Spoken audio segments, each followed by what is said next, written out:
Howdy folks, this is a current generation Filter Queen vacuum cleaner roller assembly for the power head. And as is quite common with these, eventually the bearings in the ends fail. So there's one on either end. This is the driven end where the belt would be, and this is the other end that just both ends have a little plastic cup that holds the bearing into the rest of the brush assembly. And anyway, this is the bearing that has actually failed in mine, and it is seized. And that, of course, that causes a lot of heat, and that then melted all of the hair and everything that was stuck in here, as well as the plastic of the cap assembly. And I've picked as much out of there as I can, but I can't get it all because I can't get the bearings out. And they've made a choice to essentially make the bearings an integral part of the assembly. You'll notice that there's this dimple in the center of the shaft, and it's the same on both ends. And so that dimple is where they essentially put the bearing on, and then they basically hit the center of that with a punch, and that peens out the metal shaft, basically locking the bearing on there. And I don't think there's any way you're going to get a puller to remove that bearing without destroying this wooden form that the roller's made out of. So because the thing is, because this is all one piece, they want $80 for this assembly, and if I have to spend it, I have to spend it, but I'd like to not. So I'm going to try, because it's already broken, right? I'm going to try and see if I can remove these bearings by cutting them off. So I have I have a Dremel, so I'm going to just take a cutting wheel, and I'm going to attempt to cut the center race. I'm going to see if I can get this deep enough in there. Basically, cut the center race off, and then once I do that, I should be able to remove the remnants of the old bearing, and then again with the Dremel, take a sanding bit or a stone in there, and just hone just a little bit off the outside of this shaft, just enough to essentially undo what they've done and allow a new bearing to be pressed on there.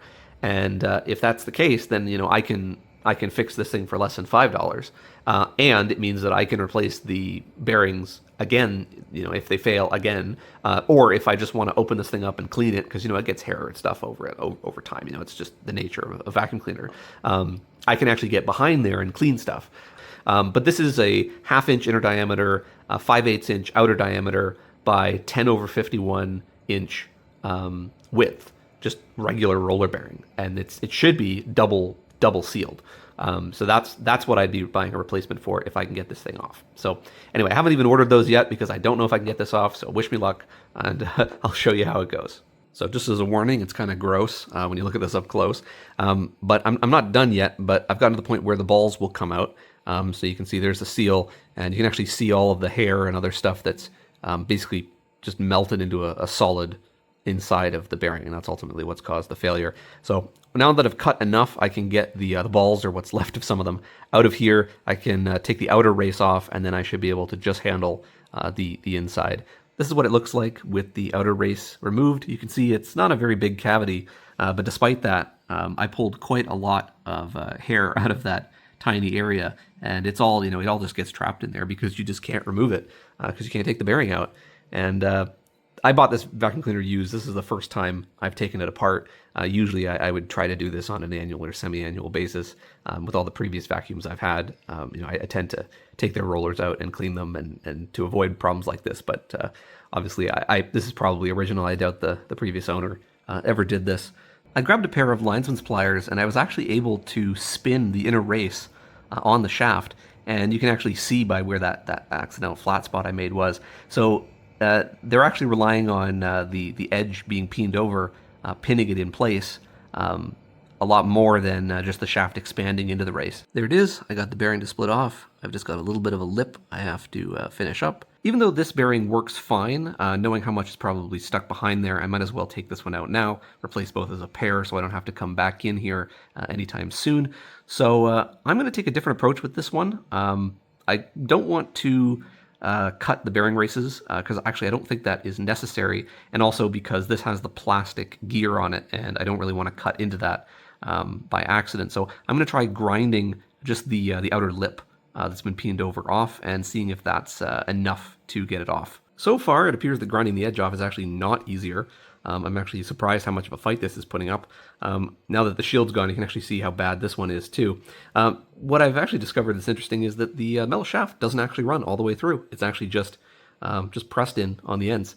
I finally managed to get it off. It turns out that I had actually ground this down properly. I just had to resort to a big hammer and punch to actually get it off. It was just really stuck on there. So I think, you know, having this little piece come out of the roller is actually very helpful, and it had a whole bunch of stuff behind it. This isn't even half of it. The bearings have arrived, and now it's time to test them out. So I took the Dremel and I just took the burrs off the ends. This one's still sticking out because I've got to get the distance right, and I'm going to need the whole assembly for that. But anyway, in the meantime, I could just press these on and they should go on nicely. And yeah, there we are. So these are just no-name Chinese bearings, but I got a 10-pack, so I should be okay. And let's try this side. Doing this with one hand is always fun. And that one needs to go down a little bit more. And there you go. I screwed the gear back onto the brush and pushed that in. And these are the plastic sort of bearing caps that go on the ends. So this is the one from the gear side. This is what they're supposed to look like. This is the undamaged one. And it holds the bearing pretty tightly. So that's why the bearings are attached to this now. And the other side, this is the one that actually had the failed bearing in it. And so you can see just how much that inner ring melted because the bearing was spinning in it. And I think if I'd let this gone probably 30 more seconds, it would have melted through the other side and it would have been ruined. But it grips the bearing enough. You know, there's enough purchase on there that I'm okay with using this. But otherwise, I would have had to spend a night with FreeCAD trying to 3D model and print this. But anyway, reassembly is really easy. You can just slide these on, no problem, and then this can just go into the actual power head assembly itself, which looks like this. It's just a motor and a circuit breaker, and there's a belt on this side. I haven't cleaned this, so I'm going to do that before I put it back together.